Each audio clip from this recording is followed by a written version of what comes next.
What if I told you that the security cameras your husband installed to protect you would become the evidence that destroys him?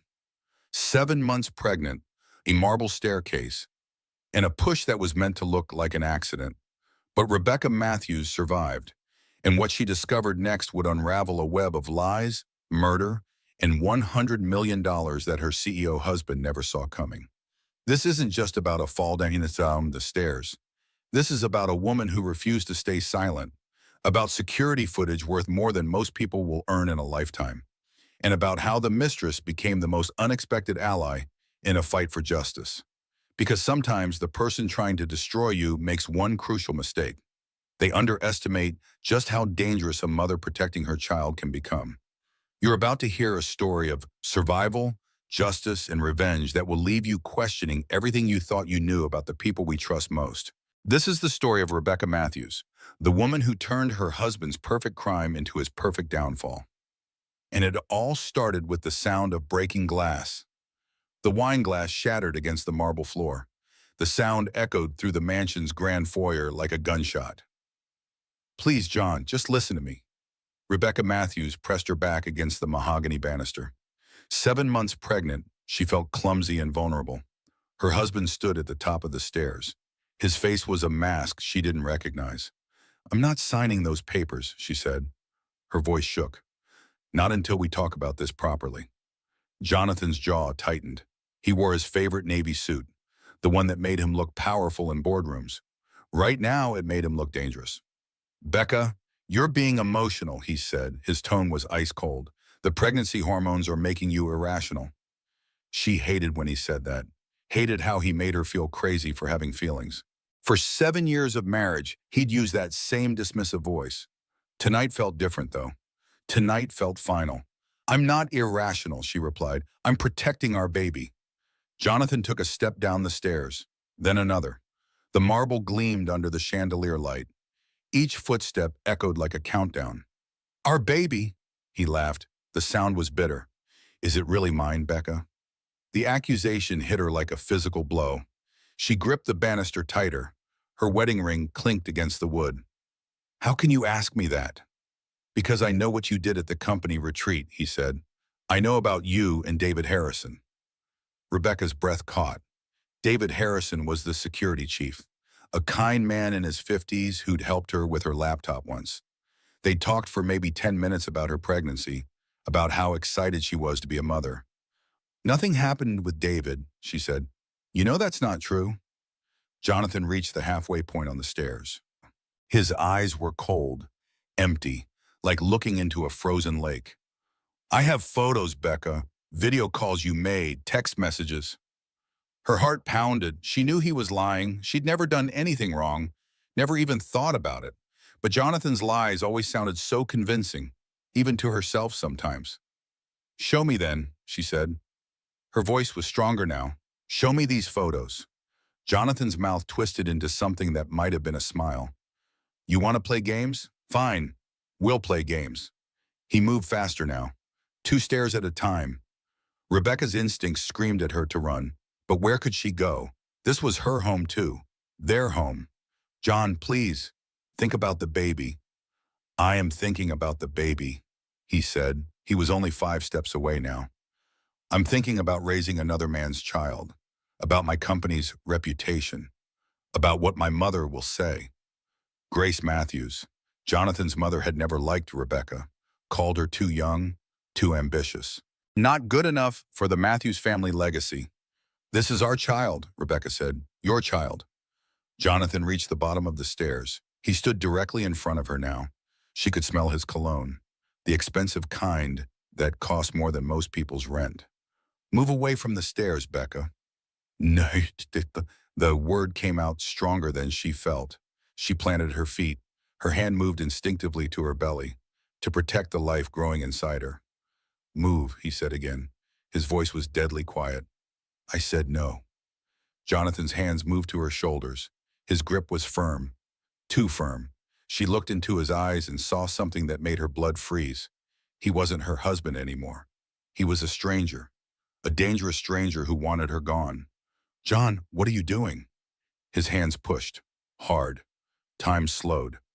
Rebecca felt herself falling backward. The marble stairs rushed up to meet her. Her arms flailed, reaching for anything to stop her fall. The chandelier light blurred overhead. The sound of her scream echoed off the walls. Then came the impacts. Her shoulder hit first, then her hip. Her head cracked against the marble edge. Pain exploded through her body, white hot and terrible. She tumbled down step after step. Each impact sent shock waves through her pregnant belly. Finally, she stopped.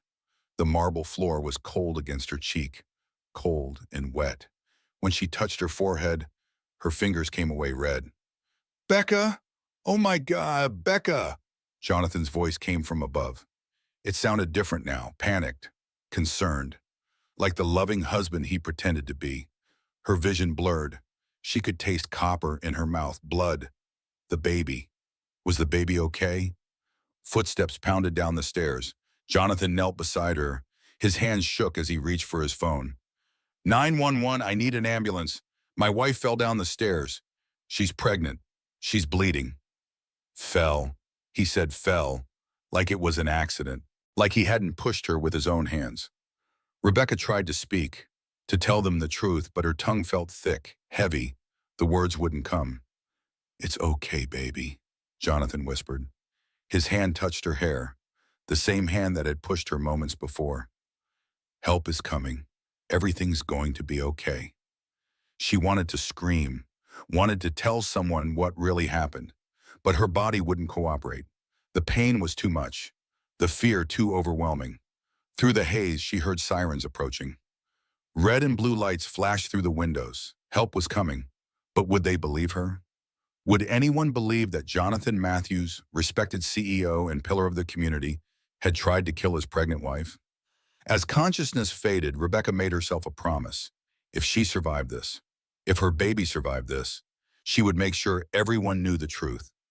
The marble floor felt like ice against her skin, like lying on a grave.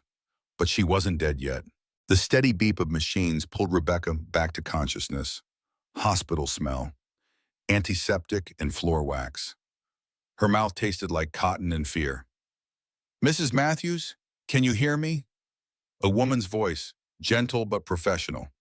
Rebecca forced her eyes open. The room was too bright. Everything hurt. "I'm Dr. Reynolds," the woman said.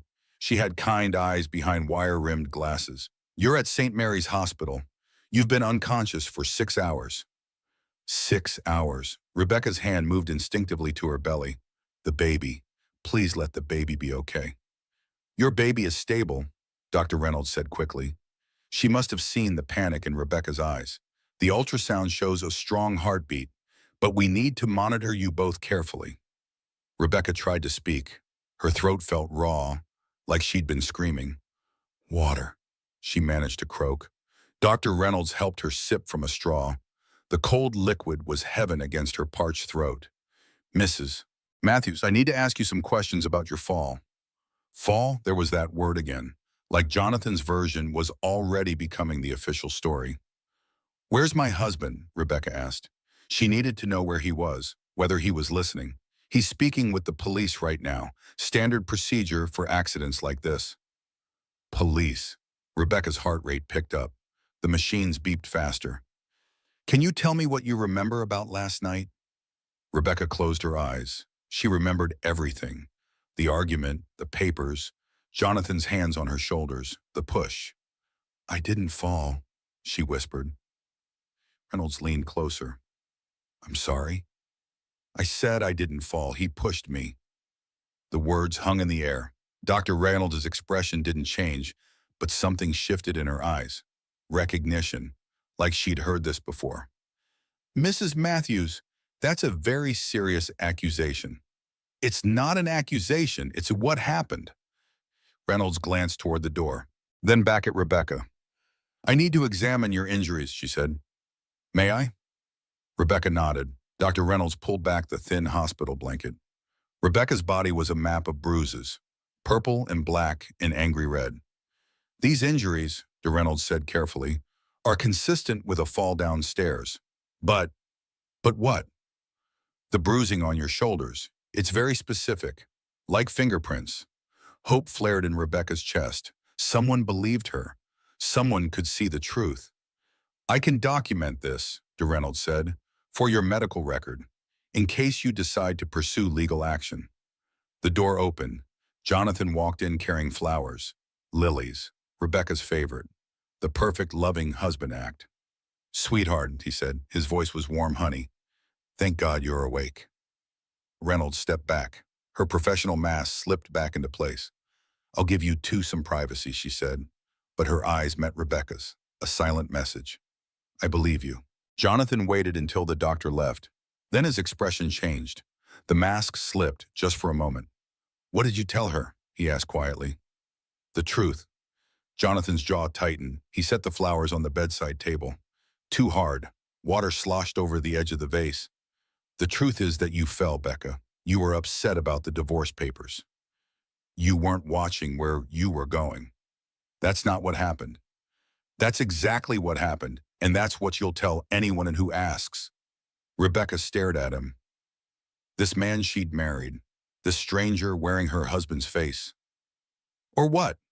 Jonathan smiled. It didn't reach his eyes. Or our child grows up without a mother. The threat was subtle, quiet, but unmistakable. Rebecca's blood turned to ice. You wouldn't. Accidents happen, Becca. You know that better than anyone now. A knock on the door interrupted them. A tall man with graying hair peeked in. He wore a security uniform. Mrs. Matthews, I'm David Harrison, head of security at your husband's company. Rebecca remembered him now. The man Jonathan had accused her of having an affair with. He looked nothing like a seducer, more like someone's favorite uncle. David, Jonathan said. His voice was carefully neutral. Thank you for coming. I wanted to check on Mrs. Matthews, David said. His eyes were concerned. Make sure she was okay. That's very kind, Jonathan replied, but I think my wife needs rest. David nodded, but as he turned to leave, he dropped something on Rebecca's bedside table. A business card. He caught her eye and winked. Just barely. After he left, Rebecca palmed the card. The front had his name and company information. The back had just a phone number. Handwritten. What did he want? Jonathan asked. To be nice, Rebecca said. Some people still do that. Jonathan's phone buzzed. He glanced at it and frowned. I have to take this. Board meeting emergency. He kissed her forehead. The gesture felt like ice, cold and unwelcome. I'll be back tonight. Try to rest. After he left, Rebecca looked at the card again. David Harrison, security chief. Maybe he knew something. Maybe he could help. She waited 10 minutes, then reached for the hospital phone. The number rang twice before David answered. Mrs. Matthews? How did you know it was me? Hospital caller ID. Are you alone? Yes. Good. We need to talk. Rebecca's heart pounded. About what? About the cameras, Mrs. Matthews. About what really happened last night. The phone line crackled with static. Or maybe that was just the sound of Rebecca's world shifting. Cameras? Your husband insisted on a state-of-the-art security system. Motion sensors, high-definition recording, 24/7 coverage. Rebecca's breath caught. You have footage of what happened? I have footage of everything, Mrs. Matthews. The question is, what do you want to do about it? Through the hospital window, Rebecca could see the city skyline. Jonathan's office building gleamed in the distance, his empire, his kingdom. But kingdoms could fall, especially when their kings were caught on camera. I want to see it, Rebecca said. I want to see everything. I'll be there in an hour. And Mrs. Matthews? Yes? You're going to need a lawyer, a very good lawyer. After David hung up, Rebecca lay back against the hospital pillows. For the first time since her fall, she felt something other than fear. She felt hope. Rebecca stared at the ceiling tiles, 27 squares across, 18 down. She'd counted them 6 times while waiting for David Harrison. Her best friend Sarah burst through the door like a hurricane, red curls flying, scrubs wrinkled from her shift. Oh, honey, Sarah said, her voice cracked with emotion. Look at you. Rebecca tried to smile. It hurt her split lip. I look that bad? You look like you went 10 rounds with a concrete mixer. Sarah pulled a chair close to the bed. What the hell happened? Rebecca glanced toward the door, made sure they were alone. Jonathan pushed me. Sarah's face went white, then red, then white again. That son of a... She caught herself, lowered her voice. Are you sure? I'm sure, but... Sarah was quiet for a long moment. She'd been Rebecca's friend since college, maid of honor at her wedding, the only person who had ever questioned whether Jonathan was good enough for her. Becca, Sarah said carefully, do you remember last Christmas, when you had those bruises on your wrists? Rebecca's stomach dropped. She'd forgotten about that. Or tried to forget. You said you fell off your bike. I did fall off my bike. In December? In Minnesota? When there was snow on the ground? The memory came flooding back. Jonathan gripping her wrist during an argument about her job. How she'd wanted to go back to work after the baby was born. How he'd said no wife of his would work. That was different, Rebecca said weakly. Was it? What about the black eye last spring? You said you walked into a door. Another memory, another lie. Jonathan's ring catching her cheekbone when she'd questioned a charge on their credit card. Flowers for someone named V. Sterling. Or the broken wrist 2 years ago? You said you slipped on ice. Sarah, stop. But Sarah was on a roll now. 7 years of friendship. 7 years of watching her best friend make excuses. I never said anything because I didn't want to believe it. But honey, this pattern... Rebecca closed her eyes. The pattern. She'd been living it so long she'd stopped seeing it. Jonathan's temper had always been there, simmering under the surface. Early in their marriage, it had been just words. Cruel comments disguised as jokes. Little put-downs that made her question herself. When had it turned physical? She tried to remember the first time. Their second anniversary. She'd been late to dinner because of work. He'd grabbed her arm hard enough to leave marks, then spent the rest of the night apologizing, buying her jewelry, making love to her with desperate intensity. He was sorry. He'd said it 1,000 times over the years. So sorry, it would never happen again. Until it did. The pregnancy made it worse, Rebecca whispered. Sarah leaned forward. What do you mean? He didn't want the baby at first, said it was too soon, that it would hurt his career. Jonathan had suggested she take care of it. When she'd refused, he'd grown cold, distant, then angry. He's been saying terrible things, about the baby not being his, about me cheating. That's classic abuser behavior, Sarah said. Isolate, confuse, make you question your own reality. I know that. I'm not stupid. I never said you were stupid. I said you were gaslit. There's a difference. Rebecca's phone buzzes, a text from Jonathan. How are you feeling, sweetheart? Can't wait to bring you home tomorrow. Home, the word that used to mean safety now meant prison. Becca, you can't go back there.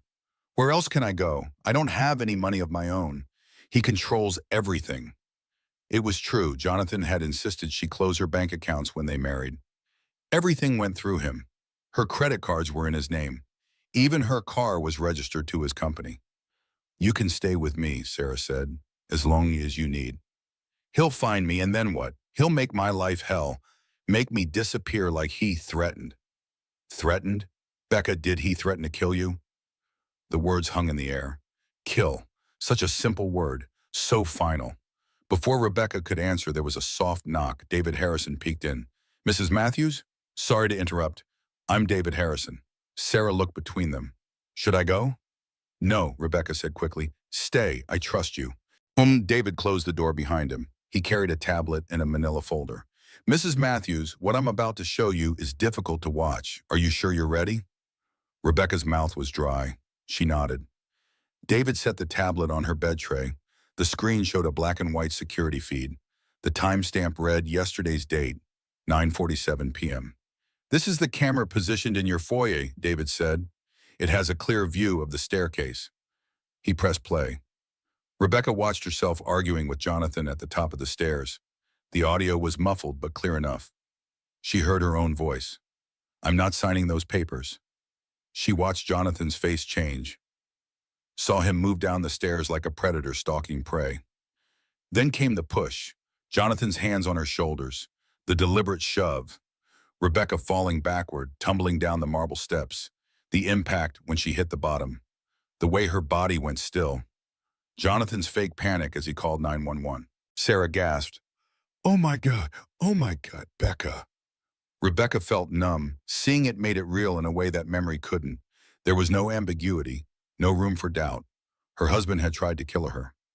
There's more, David said quietly. He opened the manila folder. Financial records, phone logs, text messages. The papers painted a clear picture. Jonathan had been planning this for months, moving money to offshore accounts, purchasing a new life insurance policy on Rebecca, increasing the coverage to $5 million. When did he buy this policy? Rebecca asked. 3 weeks after you told him about the pregnancy. The room spun. Rebecca gripped the bed rails. He's been planning to kill me since I got pregnant. It looks that way, David said. But Mrs. Matthews, there's something else. Something about your prenuptial agreement. Rebecca remembered signing those papers. Jonathan's lawyer had assured her they were standard, just protecting the company assets. What about it? There's a clause. If your husband is convicted of domestic violence, the prenup becomes void. You'd be entitled to half of everything. Sarah whistled low. How much is everything? David consulted his notes. Current net worth is approximately $200 million. $100 million. The number was so large it didn't feel real. But that's only if he's convicted, Rebecca said. With this footage, with the pattern of abuse, any prosecutor would take this case. Rebecca stared at the frozen image on the tablet. Jonathan's hands pushing her. The calculated violence in his expression. He told me accidents happen, that our child could grow up without a mother. David's face darkened. Mrs. Matthews, I think you need protection, and I think you need it now. What do you mean? Your husband thinks he's covered his tracks, but he doesn't know about the cameras. Doesn't know I've been documenting his behavior for months. Why, Rebecca asked, and why have you been watching him? David was quiet for a moment. When he spoke, his voice was heavy with regret. Because you're not his first wife, Mrs. Matthews, and his first wife wasn't as lucky as you. The room went silent except for the beeping of medical equipment. What happened to his first wife? Car accident, brake failure on a mountain road. Very convenient timing, right after she'd filed for divorce. Rebecca's blood turned to ice. Jonathan had been married before. He'd told her his first wife died in an accident. Made it sound tragic, romantic even. The grieving widower who'd found love again. The police investigated, David continued. But Jonathan had an alibi. He was in meetings all day. Dozens of witnesses. But you don't believe it was an accident. I've been in security for 30 years, Mrs. Matthews. I know when something smells wrong. Rebecca thought about the pregnancy, about Jonathan's reaction. His insistence that she sign new papers. He wants me to sign divorce papers. Said if I didn't cooperate, he'd make things difficult. Don't sign anything, David said urgently. Promise me. I promise. David stood up. I'm going to make some calls, get you connected with the right people, people who can protect you. After he left, Sarah sat in stunned silence.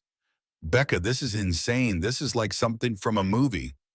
Yeah, well, it's my life. Rebecca touched her belly. Our life. The baby kicked, strong and steady, reminding her that she wasn't just fighting for herself anymore.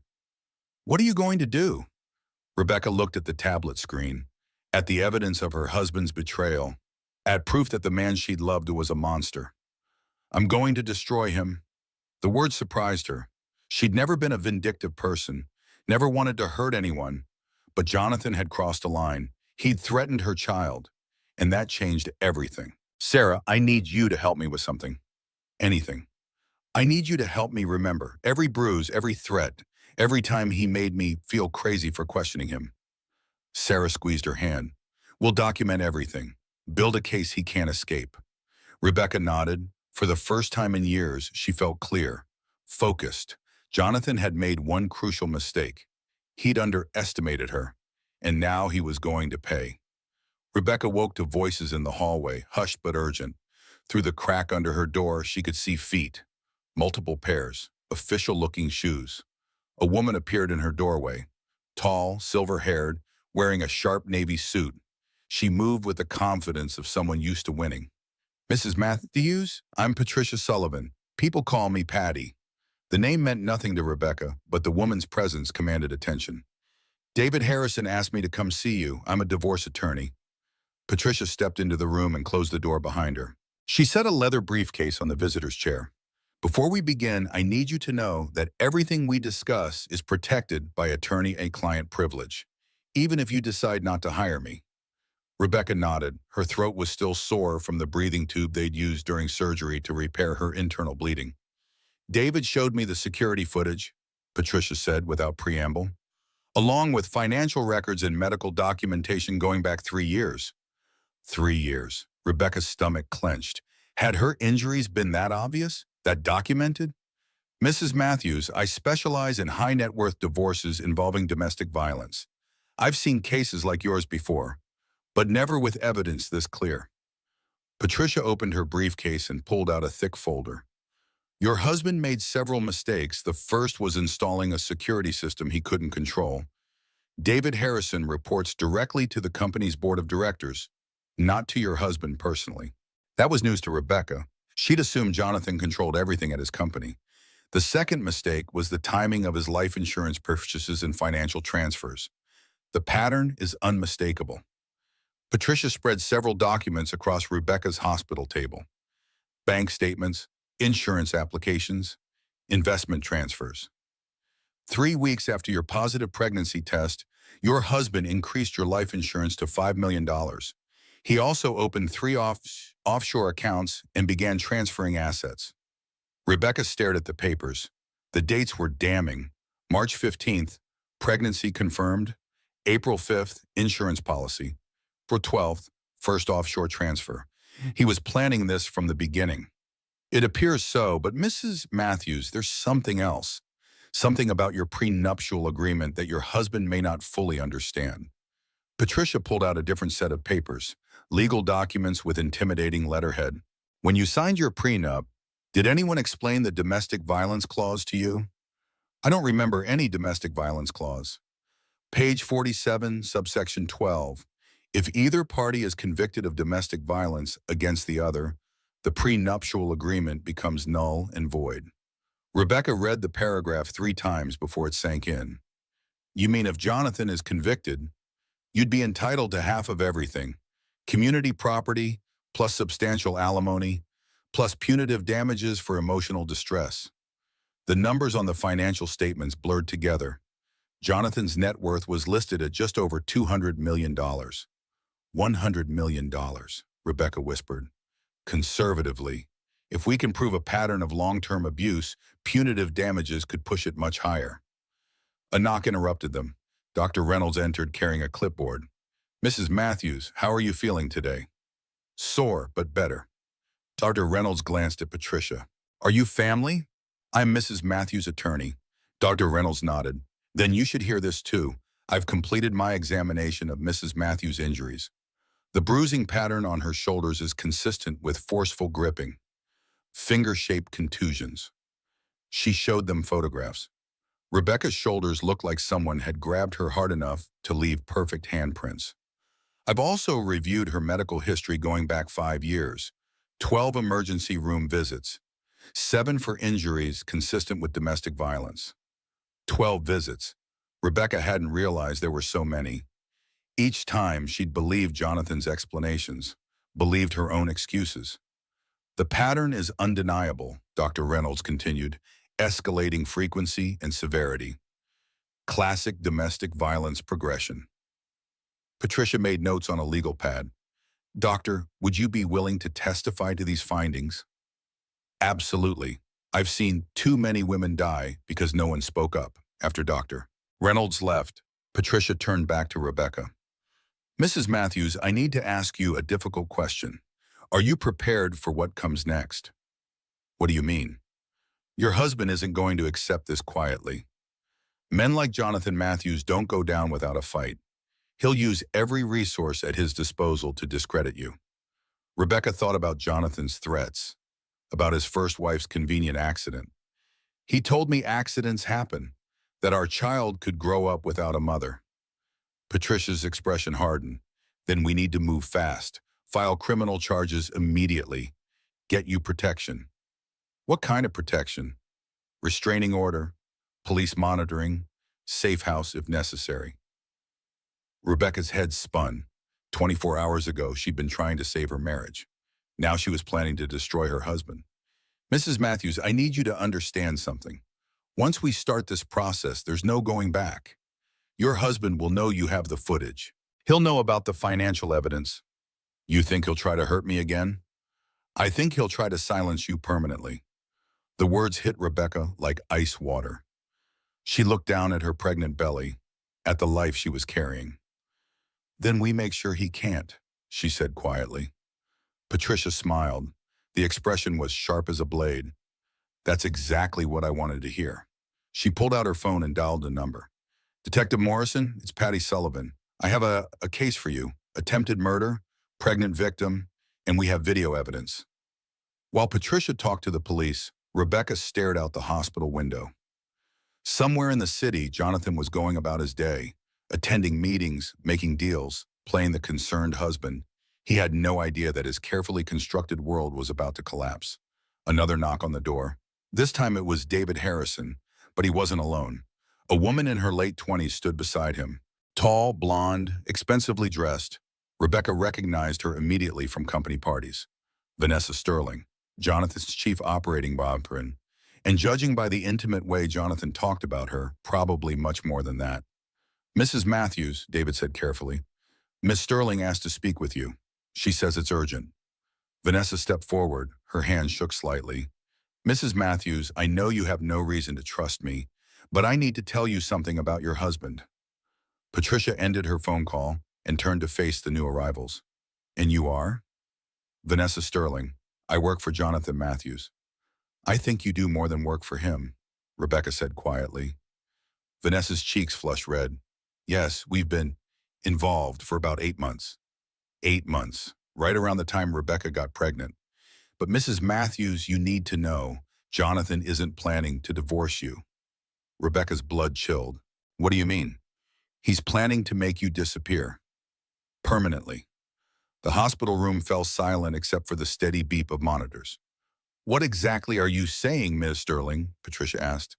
Vanessa's voice dropped to a whisper. He's been asking questions about untraceable poisons, about making deaths look accidental. He thinks if you die from complications related to your fall, no one will question it. Rebecca felt like she was drowning. The room spun around her. Why are you telling me this? Vanessa's eyes filled with tears. Because I thought I was in love with him. I thought he was going to leave you for me. But I was just another tool, another way to hurt you. She pulled out her phone and showed them a text message. This is from yesterday, after your fall. The message was from Jonathan. Phase 1 complete. Prepare for Phase 2. Phase 2, Patricia asked. Hospital accident, medication error, something that looks like natural complications from her injuries. Rebecca's hands moved protectively to her belly. My baby. He doesn't care about the baby, Vanessa said. He never did. This was always about control, about winning. Patricia stood up. Her face was granite. Miss Sterling, are you willing to testify to these conversations? Yes, I have recordings, text messages, financial transfers he made to me to keep me quiet. Good, because Mrs. Matthews isn't spending another night in this hospital. What do you mean? I mean we're moving you somewhere safe. Tonight. Rebecca looked around the room that had become her sanctuary. In a few hours she'd have to leave. Step back into a world where her husband wanted her dead. But she wasn't the same woman who'd fallen down those stairs. That woman had been a victim. The woman lying in this hospital bed was something else entirely. She was a survivor, and survivors fought back. Miss Sterling, Rebecca said quietly, I want to know everything. Every plan, every conversation, every dirty secret. Vanessa nodded. There's a lot to tell. Then start talking, because we're going to bury him. Patricia smiled. It was the expression of a shark sensing blood in the water. Mrs. Matthews, I think this is the beginning of a beautiful friendship. Outside the window, storm clouds gathered over the city. But for the first time in years, Rebecca wasn't afraid of storms. She was learning to love them. The safe house looked like every other suburban home on the quiet street. Beige siding, small front yard, utterly forgettable. Perfect camouflage. Rebecca sat at the kitchen table, legal documents spread before her like battle plans. Patricia had transformed the dining room into a war room, whiteboards covered with timelines, photos of bruises, financial records. Your husband reported you missing this morning, Patricia said, hanging up her phone. Told police you left the hospital against medical advice. Missing? Rebecca touched her bandaged forehead. I'm 7 months pregnant and covered in bruises. Where does he think I'd go? Doesn't matter what he thinks. Matters what the police think, and right now they think you're a victim in hiding. Detective Morrison had been surprisingly understanding. Patricia's reputation opened doors that might have stayed closed for other women. Sarah knocked on the kitchen door before entering. She carried grocery bags and a determined expression. Brought everything on your list, she told Patricia, plus some things that weren't. She unpacked vitamin water, pregnancy-safe snacks, and a small teddy bear. For the baby, Sarah said softly. Something good to focus on. Rebecca's throat tightened. Through all the horror of the past 48 hours, she'd almost forgotten the miracle growing inside her. This baby had survived Jonathan's attempt at murder. That had to mean something. How long do we have to stay here? Rebecca asked. Until we can guarantee your safety, Patricia said. Could be days, could be weeks. Rebecca's phone buzzed, a text from an unknown number. I know where you are, Becca. Come home. We can work this out. Patricia read the message over Rebecca's shoulder. He's tracking your phone. We need to ditch it. How is he tracking it? Spyware, very common in abusive relationships. He's probably been monitoring your calls and texts for months. Rebecca thought about all the times Jonathan had seemed to know things he shouldn't. Friends she'd talked to, places she'd gone. She'd thought he was just attentive. Give me the phone, Patricia said. She removed the battery and dropped both pieces into a bag. We'll turn this over to the police. More evidence. Another knock. This time it was David Harrison. He looked tired, like he hadn't slept. Mrs. Matthews, we have a problem. Rebecca's stomach dropped. What kind of problem? Your husband knows about the security footage. He's demanding I turn over all recordings from that night.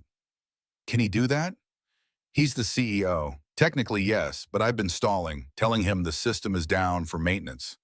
Patricia leaned forward. How much time do we have? Maybe 24 hours. After that, he'll bring in outside IT support. Then we move fast, Patricia said. She turned to Rebecca. Are you ready to press charges? Rebecca looked around the small kitchen, at the people who'd risked everything to help her, at the evidence of her husband's betrayal spread across the table. Yes. It won't be easy. Jonathan's lawyers will try to discredit you. They'll say you're unstable, that the pregnancy is affecting your judgment. Let them try, Patricia smiled. That's what I like to hear. She made a phone call. Detective Morrison, it's time. Within an hour, the safe house filled with people, police officers, prosecutors, victim advocates. Rebecca found herself at the center of a storm of activity. Mrs. Matthews, Detective Morrison said. He was a kind-faced man in his 50s. I need to take your formal statement. Rebecca told her story, every detail, every threat, every time Jonathan had hurt her and made her believe it was her fault. The detective took notes without judgment. When she finished, he was quiet for a long moment. Mrs. Matthews, in 25 years of police work, I've rarely seen evidence this clear-cut. We're going to arrest your husband today. Today? We have video evidence of attempted murder, financial evidence of premeditation, witness testimony of ongoing threats. Any judge in the country would sign this warrant. Rebecca felt something she hadn't experienced in years. Safety. What happens next? We arrest him at his office, very public, very embarrassing. Men like your husband hate embarrassment more than jail time. Patricia gathered the legal documents. Mrs. Matthews, there's something else we need to discuss. Your financial situation. What about it? Once your husband is arrested, his assets will be frozen pending investigation. You'll need immediate funds for living expenses. Rebecca hadn't thought about money. For 7 years, Jonathan had controlled every dollar. She didn't even have her own credit card. How much do I have access to? Right now, nothing. But we can file an emergency motion for spousal support. Get you temporary access to marital funds. How long will that take? Days, not weeks. The court doesn't want pregnant women living on the street. Vanessa knocked on the kitchen door. She'd been staying at a hotel, afraid to go home to her apartment, afraid Jonathan would find her. "Mrs. Matthews, there's something else you need to know," she said, "about Jonathan's business practices." "What do you mean?" "The company's books don't add up. Money's been disappearing. Transferred to accounts I can't trace." Patricia looked up sharply. "How much money?" "Millions, maybe tens of millions." "Embezzlement? Or worse, I think he's been running some kind of shell game, moving investor money around to hide losses." Detective Morrison whistled low. "Securities fraud on top of attempted murder. Your husband's having a very bad day." Rebecca felt a strange calm descending. For years, she'd felt powerless against Jonathan's manipulations. Now the tables were turning. "When will you arrest him?" Detective Morrison checked his watch. "About an hour. He has a board meeting at 2 o'clock. Full conference room, maximum witnesses." The idea of Jonathan being arrested in front of his colleagues should have made Rebecca feel guilty. Instead, she felt satisfied. Let him experience public humiliation for once. Her phone, Patricia's phone, actually rang. Unknown number. "Don't answer it," Patricia warned, but Rebecca was already reaching for it. "Hello? Rebecca?" The voice was elderly, female, cultured. "This is Grace Matthews, Jonathan's mother." Rebecca's blood pressure spiked. "How did you get this number?" "That's not important, dear. What's important is that we talk. I don't have anything to say to you." "Oh, but I think you do. You see, Rebecca, I know what you're planning, and I'm prepared to offer you an alternative." Rebecca put the phone on speaker so the others could hear. "What kind of alternative?" $10 million, come in exchange for your silence about this unfortunate incident." Unfortunate incident, like attempted murder was a parking ticket. "Mrs. Matthews," Detective Morrison said loudly enough for Grace to hear, "this conversation is being recorded." Silence on the other end of the line. "Rebecca, dear, I think you're making a terrible mistake." "The only mistake I made was marrying your son." "Children need fathers, Rebecca, even damaged fathers. Think about what's best for your baby." Rebecca's hand moved protectively to her belly. "What's best for my baby is a father who won't try to kill us. Jonathan would never." "I have video footage, Grace. I have medical records. I have witnesses. Your son is a monster, and the whole world is about to know it." Another long pause. "Rebecca, if you pursue this course of action, I will destroy you. My family has resources you can't imagine. Connections. Influence." Patricia leaned toward the phone. "Mrs. Matthews, this is Patricia Sullivan, Rebecca's attorney. What you just said constitutes witness intimidation. A federal crime." The line went dead. Rebecca stared at the phone. In the space of 5 minutes, she'd been offered $10 million and threatened with destruction. "Well," she said finally, "I guess we know where Jonathan gets it from." Detective Morrison's radio crackled. "Morrison, we're in position at the target location." "Copy that. Execute the warrant." Rebecca closed her eyes and tried to picture it. Jonathan in his corner office, surrounded by the empire he'd built through lies and violence. The knock on the door, the badges, the handcuffs, the moment when he realized his carefully constructed world was crumbling. "Mrs. Matthews?" Detective Morrison's voice was gentle. "It's done. Jonathan Matthews is under arrest." Rebecca opened her eyes. Through the kitchen window, she could see children playing in a nearby yard. Normal kids living normal lives with parents who didn't try to murder each other. That could be her child's life now. Safe, happy, free. "What happens now?" she asked. Patricia gathered the documents from the table. "Now we go to court, and we make sure he never hurts anyone again." Rebecca nodded. For the first time in 7 years, she felt like she could breathe. The war was just beginning, but she wasn't fighting it alone anymore. The courthouse steps were packed with reporters.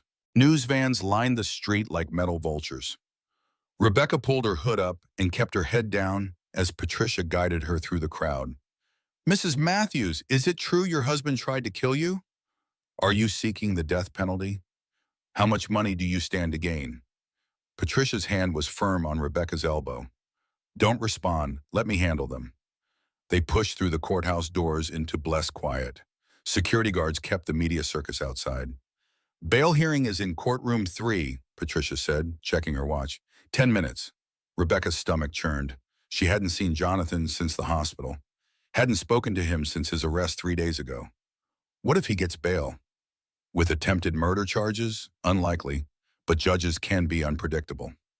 They climbed the marble stairs to the second floor. Each step reminded Rebecca of her fall, of Jonathan's hands pushing her backward.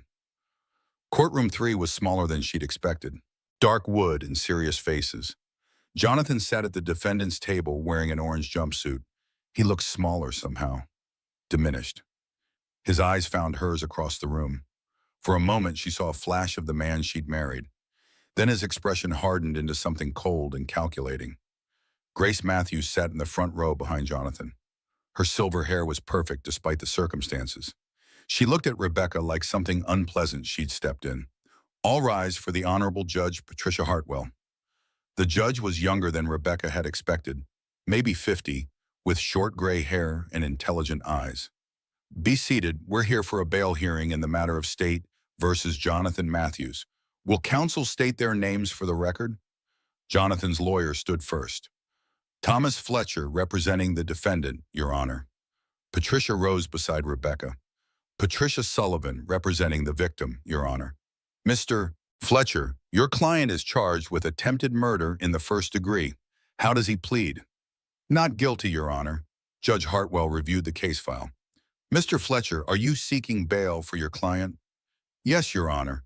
Mr. Matthews is a respected member of the community, CEO of a major corporation. No prior criminal record. He's not a flight risk. Patricia stood. Your Honor, the defendant attempted to murder his 7 months pregnant wife. We have video evidence of the crime. The defendant has access to significant financial resources, including offshore accounts. He poses both a flight risk and a danger to the victim. Judge Hartwell looked at the prosecution table. I'd like to see this video evidence. A bailiff wheeled in a television. The courtroom darkened. On screen, Rebecca watched her own attempted murder in high definition. Jonathan's hands on her shoulders. The deliberate push. Her body tumbling down the marble stairs. The courtroom was silent when the video ended. Mr. Fletcher, Judge Hartwell said quietly, that was one of the most disturbing things I've ever seen in my courtroom. Your Honor, the video lacks context. My client was under extreme emotional stress. Mr. Fletcher, I'm going to stop you right there. Bail is denied. Your client will remain in custody pending trial. Jonathan's face went white. He turned to his lawyer, speaking urgently in whispers. Judge Hartwell banged her gavel. This hearing is adjourned. As the courtroom cleared, Grace Matthews approached Rebecca. Her face was a mask of controlled fury. You've destroyed my son's life. Your son destroyed his own life when he tried to kill me. That video doesn't show the whole story. Jonathan told me what really happened. Patricia stepped between them. Mrs. Matthews, you need to stay away from my client. This isn't over, Grace said. My family doesn't lose to people like her. People like her. Rebecca wondered what that meant. People who fought back? People who refused to be victims? After Grace left, Patricia and Rebecca sat on a bench in the courthouse hallway. How do you feel? Patricia asked. Relieved, terrified, angry. Rebecca paused. Guilty. Guilty? Why? 7 years of marriage. How did I not see what he really was? Because he didn't want you to see. Men like Jonathan are master manipulators. They make their victims feel responsible for the abuse. Rebecca's phone buzzed, a text from an unknown number. I need to see you, alone. V. Vanessa Sterling. Rebecca showed the message to Patricia. Absolutely not. It could be a trap. Or she might have more information, something that could help the case. Patricia was quiet for a moment. If you meet with her, I'm coming with you. An hour later, they sat in a coffee shop across from City Hall. Vanessa arrived 15 minutes late, wearing dark sunglasses and a baseball cap. Thank you for coming, she said, sliding into the booth across from them. She looked terrible. Dark circles under her eyes. Her usually perfect hair was pulled back in a messy ponytail. Mrs. Matthews, I need you to know something about why I'm helping you. You said it was guilt. That's part of it, but there's more. Vanessa's hands shook as she reached for her coffee. Jonathan didn't just threaten you, he threatened me too. Patricia leaned forward. What kind of threats? After your fall, he called me, said if I ever talked to anyone about our relationship, I'd have an accident too. Rebecca's blood chilled. He threatened to kill you? Not in so many words, but the message was clear. Keep my mouth shut or end up like his first wife. His first wife, Patricia said. Tell me about her. Vanessa pulled out her phone and showed them a photo. A beautiful brunette in her early 30s. Catherine Matthews. She died in a car accident 5 years ago. Rebecca studied the photo. Catherine looked happy, healthy, alive. The accident happened right after she filed for divorce, Vanessa continued. Her brakes failed on a mountain road. The police investigated. Jonathan had an alibi. He was in meetings all day. But Mrs. Matthews, I've been thinking about that day, about the timeline. Patricia pulled out a legal pad. What about it? Jonathan left the office early that morning, said he had a dentist appointment, but I called his dentist's office. He didn't have an appointment. Rebecca's heart pounded. How long was he gone? 3 hours, long enough to drive to Catherine's house and tamper with her car. Patricia made notes rapidly. Did you tell the police about this? I was too scared, and I didn't have proof. But Mrs. Matthews, I've been going through Jonathan's files, looking for evidence of the financial irregularities I mentioned. Did you find anything? Vanessa reached into her purse and pulled out a flash drive. I found everything: bank records, investment transfers, communications with offshore shell companies. She handed the drive to Patricia. Jonathan's been embezzling money from his own company for years, moving it through a network of fake businesses. Patricia plugged the drive into her laptop. Her eyes widened as she scrolled through the files.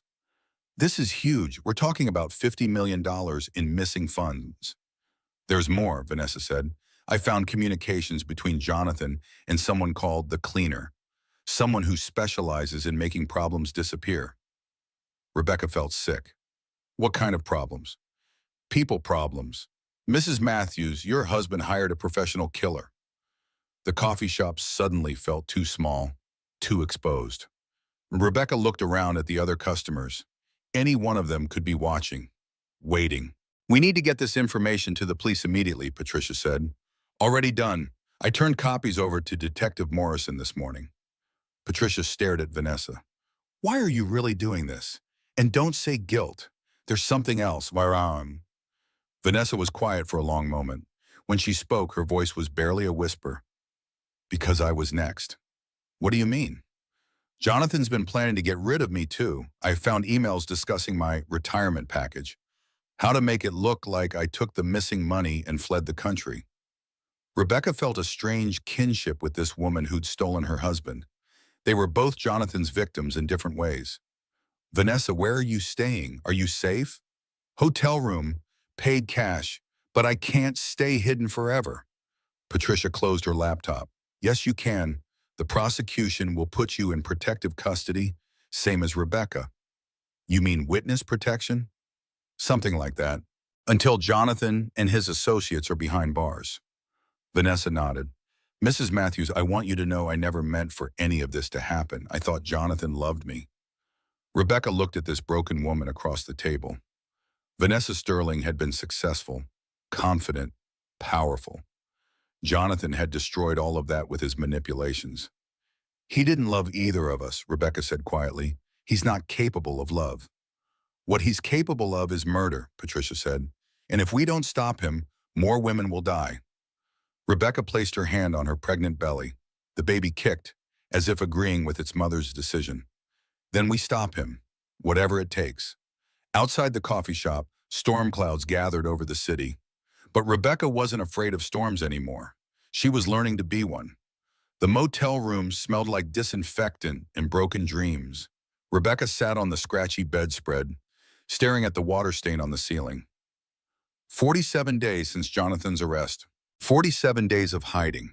The witness protection safe house had been compromised 2 weeks ago.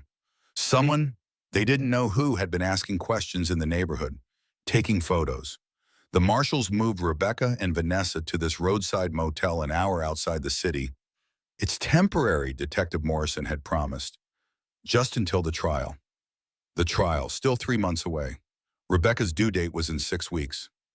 A soft knock interrupted her thoughts. Vanessa peered around the connecting door between their rooms. Can't sleep either? Rebecca shook her head. Sleep had become elusive. Every shadow looked like a threat. Every sound could be Jonathan's hired killer. Vanessa sat in the room's single chair. She'd lost weight over the past month. The stress was eating them both alive. I got a call from my sister today, Vanessa said. She wants to know when I'm coming home. What did you tell her? That I can't, that I might never be able to go home. Rebecca understood. Their old lives were over.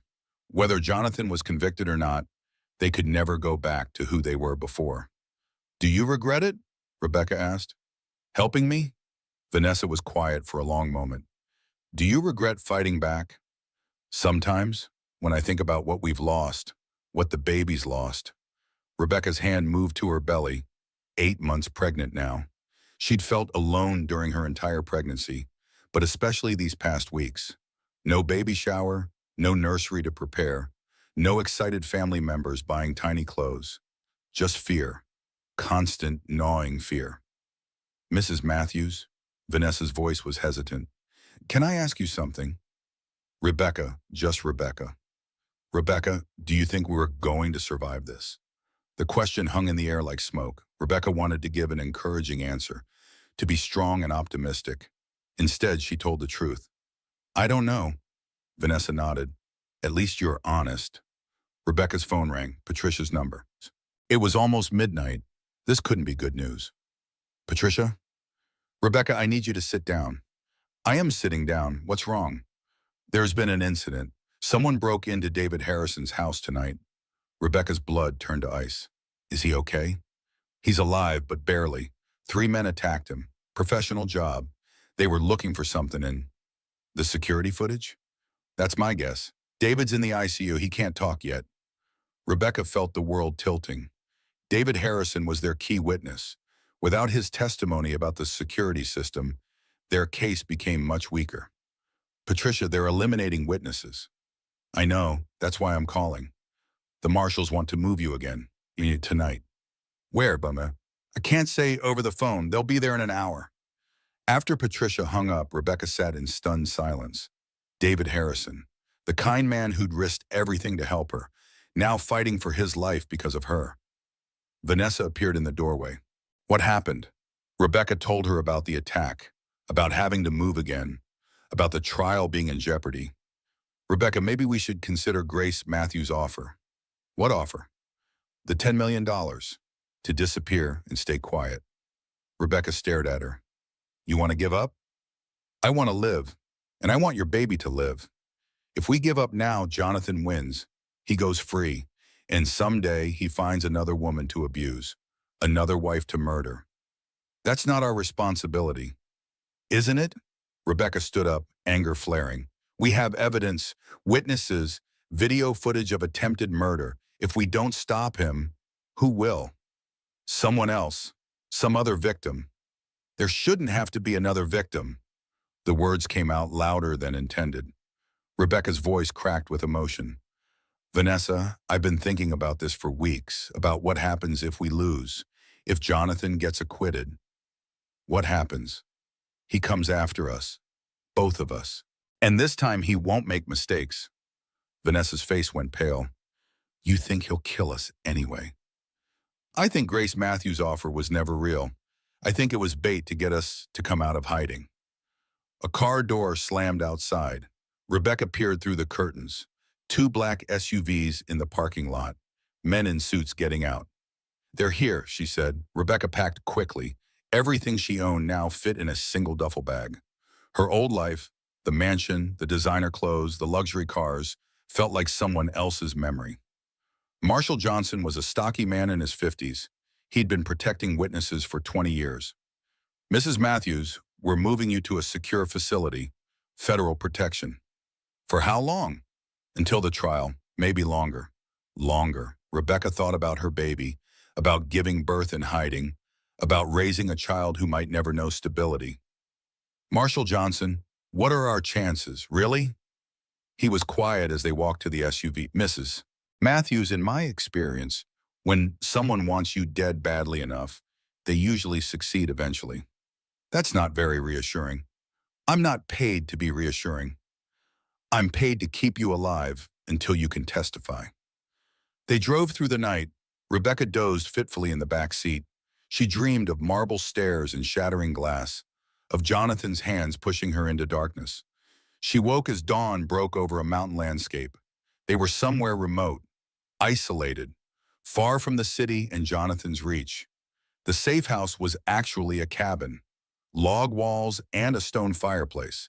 It looked like a vacation rental, not a prison, but that's what it was, a beautiful prison where she'd wait for her day in court.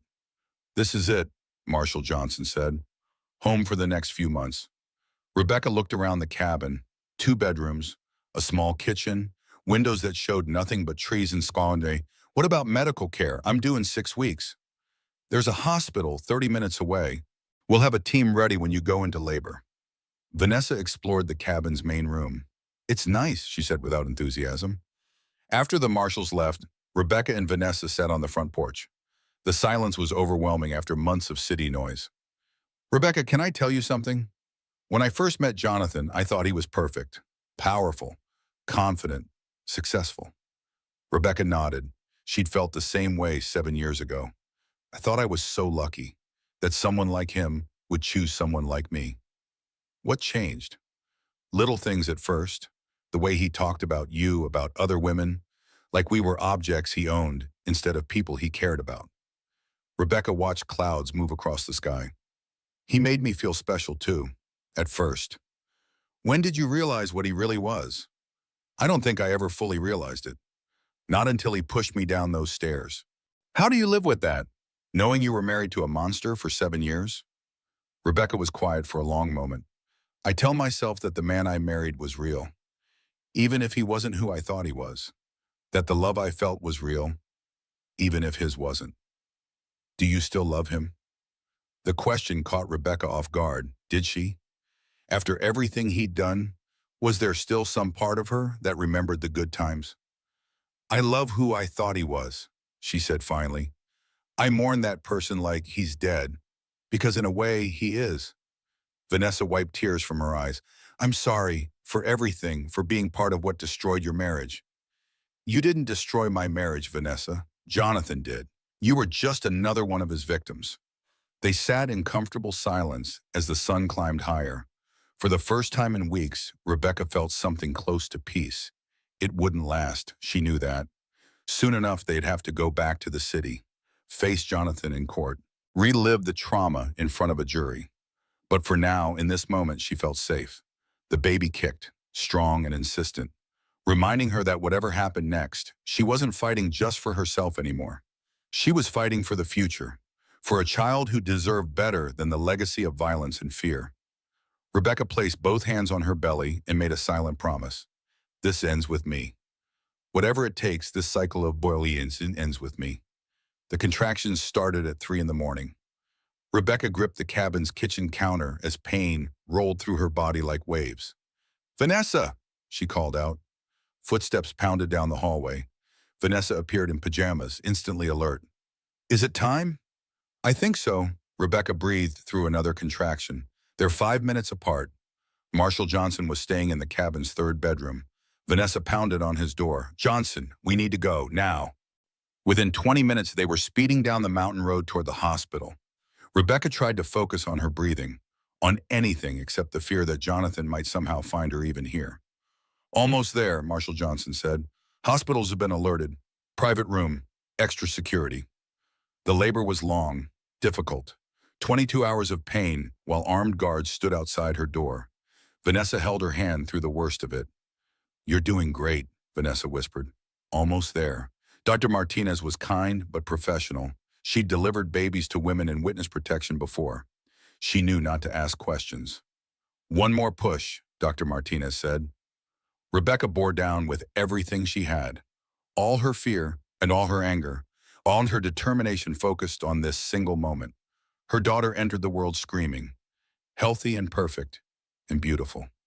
She's gorgeous, Vanessa said, tears streaming down her face. Rebecca held her baby for the first time. All the months of fear melted away. This tiny person was worth everything she'd endured. "What will you name her?" Dr. Martinez asked. Rebecca looked down at her daughter's face. She'd planned to name the baby Hope if it was a girl, but that felt too obvious now, too pointed. "Catherine," she said quietly.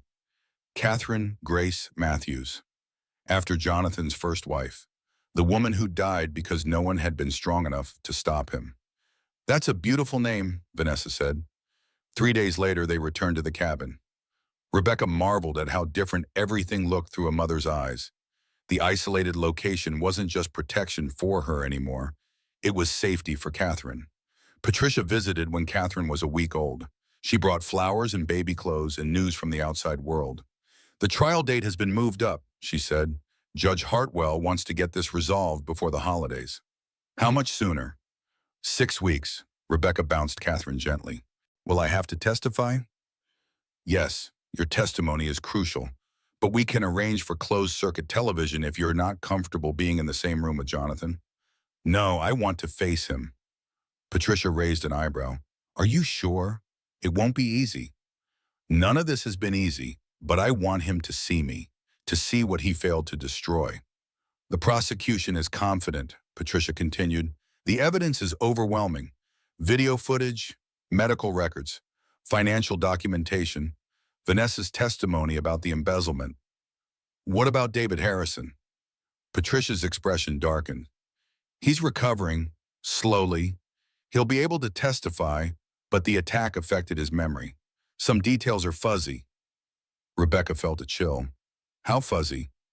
"He remembers installing the security system. He remembers showing you the footage, but some of the technical details about the recordings, those are unclear." "Enough to hurt our case?" "Jonathan's lawyers will try to exploit any weakness, but the video speaks for itself." After Patricia left, Rebecca stood on the cabin's front porch, holding Catherine against her chest. The baby slept peacefully, unaware of the storm surrounding her young life. Vanessa joined them outside. "She's perfect." "She is." Rebecca kissed the top of Catherine's head. "I keep thinking about what kind of world I'm bringing her into. A world where women fight back, where monsters face consequences." Rebecca hoped that was true, but doubt gnawed at her. Jonathan had resources, connections, a lifetime of practice and manipulation. "Vanessa, what if he gets acquitted?" "He won't." "But what if he does?" Vanessa was quiet for a moment. "Then we disappear. New identities, new lives, somewhere he can never find us."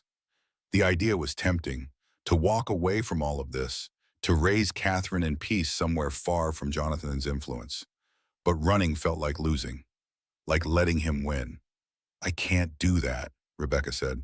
"I can't spend the rest of my life looking over my shoulder." "Then what?" "Then we make sure he's convicted, whatever it takes." That night, Rebecca sat in the cabin's main room, feeding Catherine by lamplight. The baby's trust was absolute. She had no idea her father had tried to kill her before she was born. Rebecca made a mental list of everything she needed to remember for her testimony. Every detail of their marriage, every incident of abuse, every threat Jonathan had made. She thought about his first wife, Catherine, the woman this baby was named after. Catherine had tried to leave Jonathan too, but she'd been alone, isolated, without evidence or allies. This time was different. This time, Jonathan's victim had resources, support, proof. This time, justice was possible. Rebecca's phone buzzed, a text from an unknown number. "Congratulations on the baby. Shame she'll grow up without a mother." Rebecca's blood turned to ice. She called Marshall Johnson immediately. "Someone found my number. Sent a threat." "Show me." Johnson read the message, his face grim. "We're moving you, tonight." "Again?" "Mrs. Matthews, someone has been tracking you. This location is compromised." Within an hour, they were packing again. Catherine slept through the chaos, wrapped in a blanket Vanessa had bought here. "Where are we going this time?" Rebecca asked. "Federal courthouse building, high security. You'll stay there until the trial." The courthouse building had a small apartment for protected witnesses. Sparse but secure. Armed guards in the hallway 24 hours a day. Rebecca stood at the apartment's single window, looking down at the city where she'd once lived freely. Somewhere out there, Jonathan sat in a jail cell planning his defense. But she wasn't the same woman he'd pushed down those staircases. That woman had been a victim. The woman holding this baby was something else entirely. She was a mother. And mothers were dangerous when their children were threatened. Catherine stirred in her arms. Rebecca looked down at her daughter's perfect face. "Don't worry, sweetheart," she whispered. "Mommy's going to make sure you're safe." Outside the window, storm clouds gathered over the city, but Rebecca wasn't afraid of storms anymore. She'd learned to love them. The courtroom was packed. Rebecca sat in the front row behind the prosecutor's table, Catherine sleeping peacefully in her arms. 6 weeks old and already attending her father's murder trial. Jonathan looked different in his suit and tie. Thinner, older. The orange jumpsuit had aged him, but his eyes were the same, cold and calculating as they swept across the courtroom. Those eyes found Rebecca and lingered on the baby. For just a moment, his mask slipped. She saw something that might have been regret, or maybe just annoyance that his plan had failed. All rise for the Honorable Judge Patricia Hartwell. Judge Hartwell surveyed the packed courtroom with stern eyes. "Ladies and gentlemen, this is a court of law, not a circus. I will tolerate no outbursts, no demonstrations, no disruptions of any kind." The prosecutor, District Attorney Sarah Chen, Rebecca had specifically requested a prosecutor who understood domestic violence, stood to give her opening statement. "Ladies and gentlemen of the jury, this case is about power, about control, about a man who believed he owned his pregnant wife so completely that when she defied him, he tried to kill her." Rebecca listened as D.A. Chen laid out the evidence, the security footage, the medical records, the pattern of escalating abuse, the financial planning that showed premeditation. The defendant didn't just push his wife down a flight of marble stairs. He planned her murder. He increased her life insurance. He moved money to hidden accounts. He researched untraceable poisons. The jury listened intently. 12 faces showing varying degrees of shock and disgust.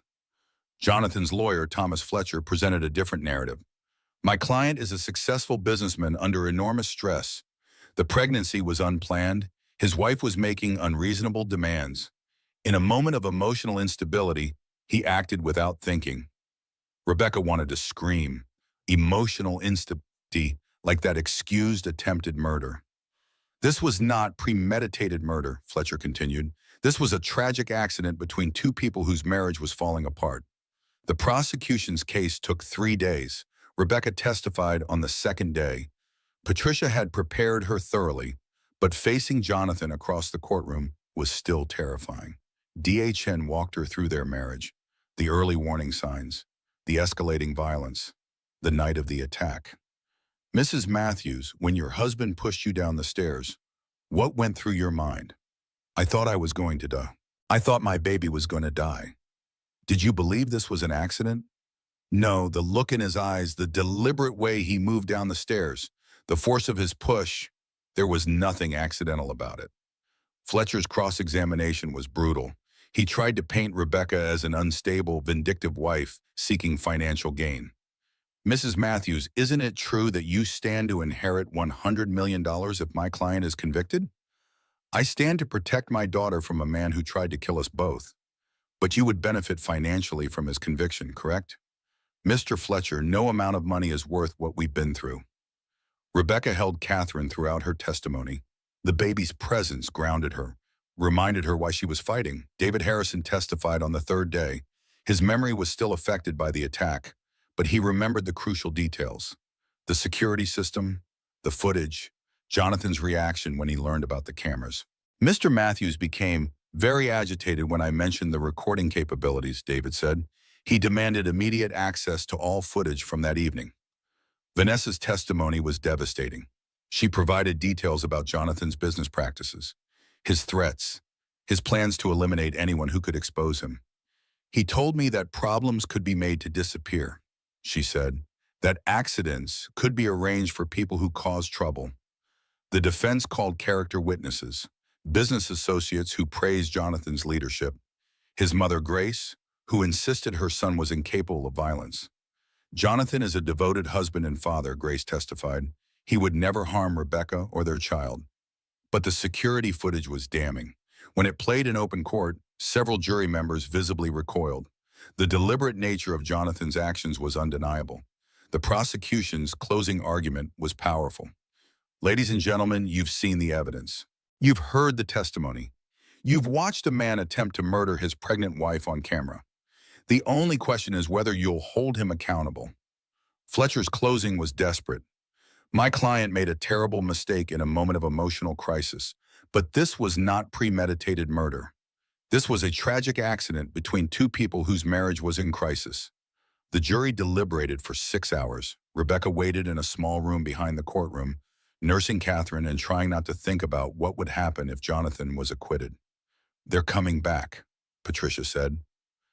The courtroom was silent as the jury filed in. Rebecca studied their faces, trying to read their decision. "Has the jury reached a verdict?" Judge Hartwell asked. "We have, Your Honor." "On the charge of attempted murder in the first degree, how do you find?" "We find the defendant guilty." Rebecca's knees nearly buckled. Guilty. After months of fear and uncertainty, Jonathan had been held accountable. "On the charge of domestic violence, how do you find?" "We find the defendant guilty." "On the charge of witness intimidation, how do you find?" "We find the defendant guilty." Judge Hartwell set sentencing for the following week. As the courtroom cleared, Rebecca saw Jonathan being led away in handcuffs. He turned back once, his eyes finding hers across the room. She didn't look away, didn't flinch. This time, she met his gaze with steel in her own. Outside the courthouse, reporters swarmed. Patricia handled the questions while Rebecca held Catherine close. "Mrs. Matthews, how do you feel about the verdict?" "Justice has been served, not just for me, but for Jonathan's first wife and all the women who might have been his future victims." "What's next for you?" Rebecca looked down at her sleeping daughter. "We're going to build a new life, a safe life, a life where women don't have to fear the men who claim to love them." That evening, Rebecca sat in the hotel room that had become her temporary home. Catherine slept in a bassinet beside the bed. For the first time in months, Rebecca felt truly safe. Her phone rang. Patricia's number.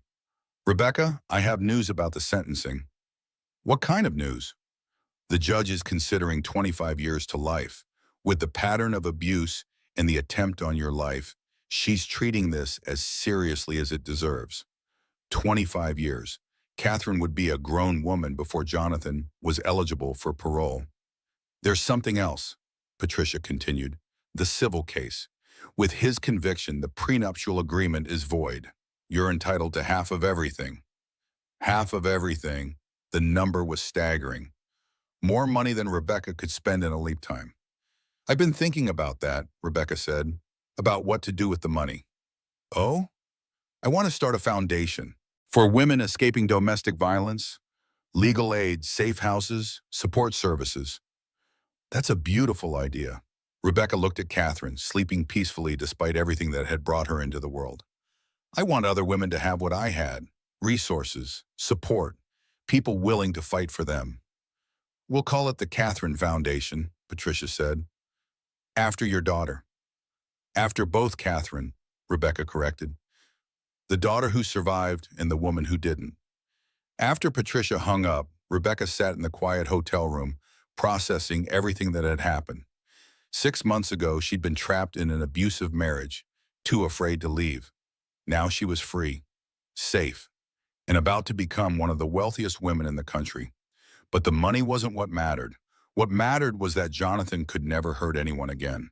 What mattered was that Catherine would grow up in a world where her mother had fought back and won. Rebecca picked up her sleeping daughter and walked to the window.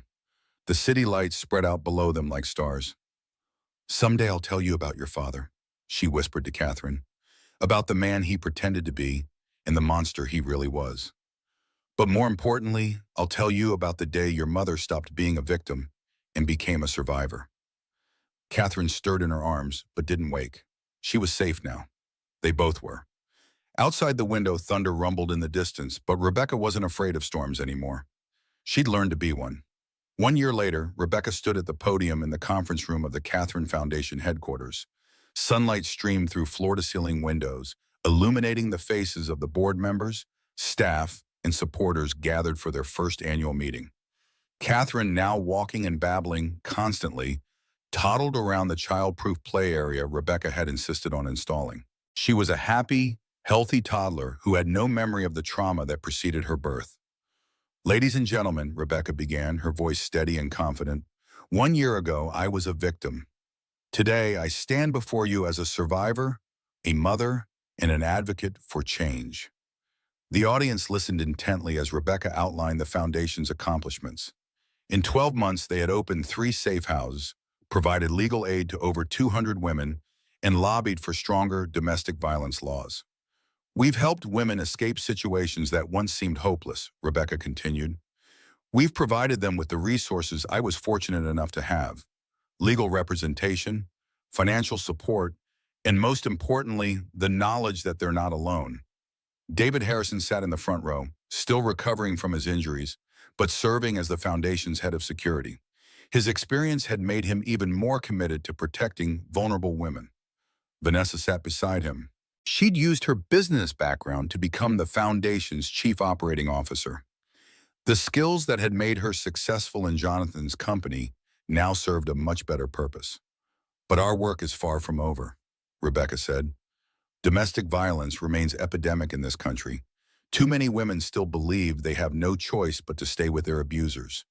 Too many children grow up witnessing violence as normal."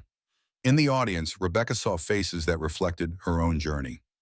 Women who had escaped abusive relationships, survivors who had turned their trauma into purpose.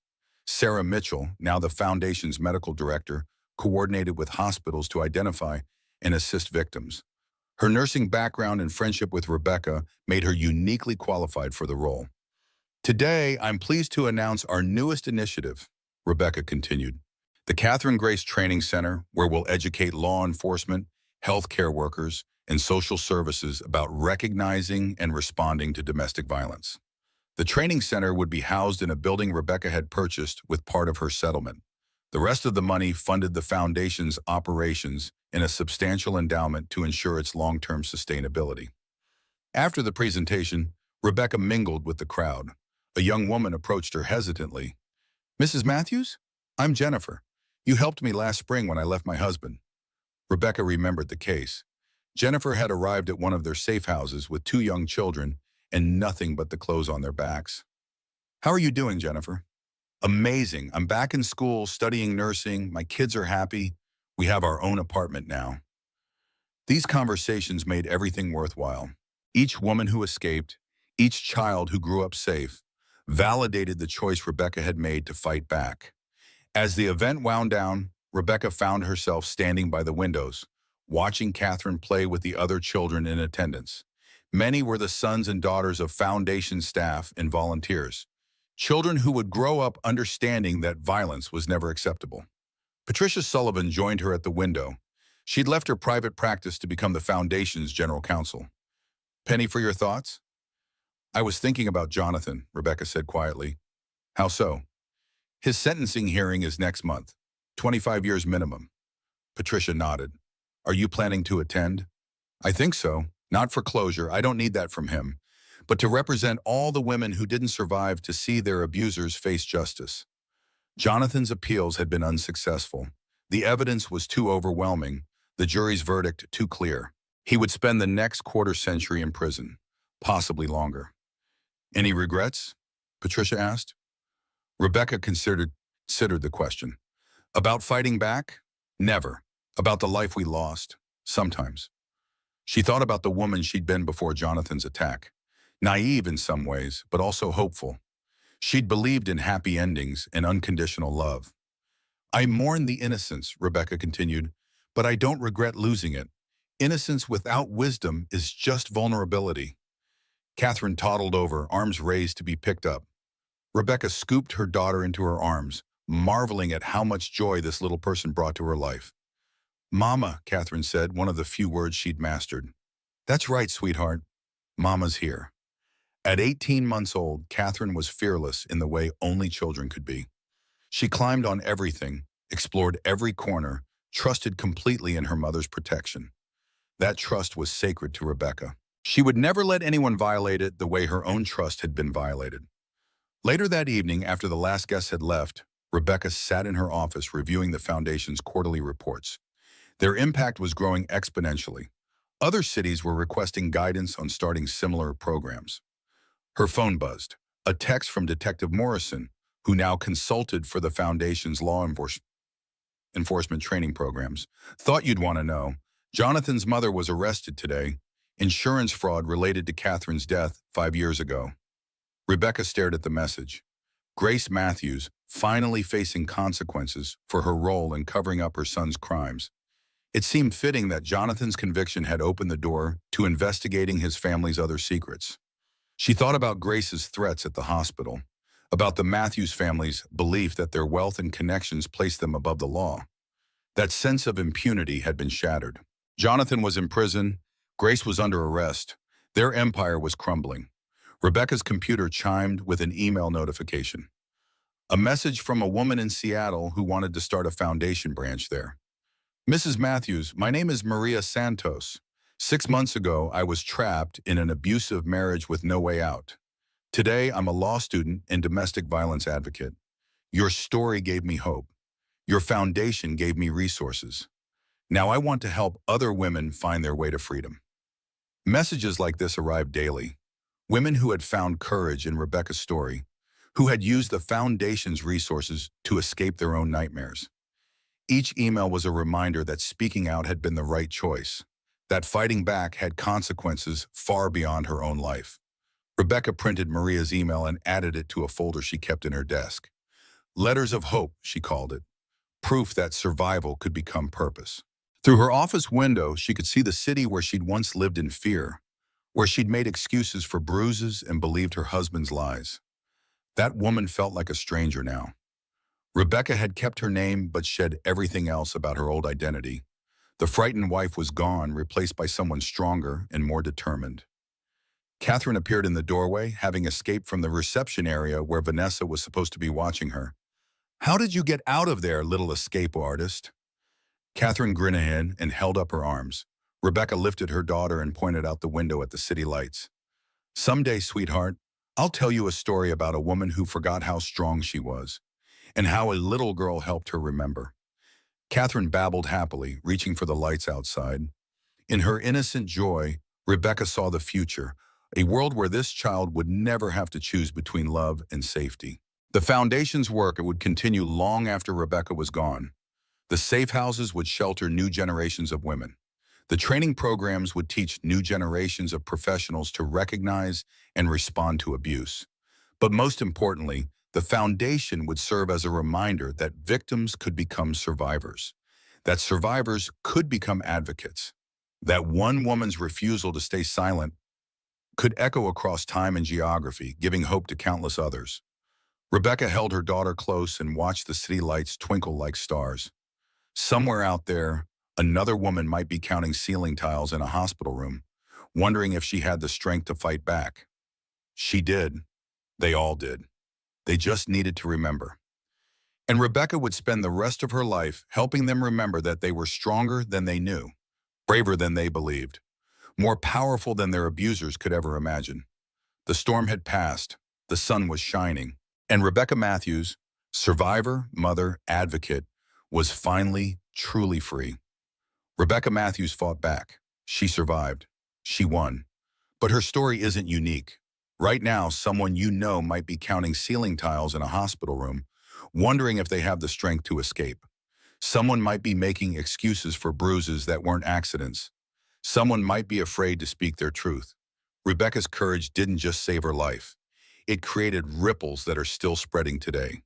The Catherine Foundation has helped thousands of women find their way to safety. And it all started because one woman refused to let her abuser write the ending to her story. If this story moved you, if it reminded you that survival is possible, that justice can prevail, that every voice matters, please hit that like button.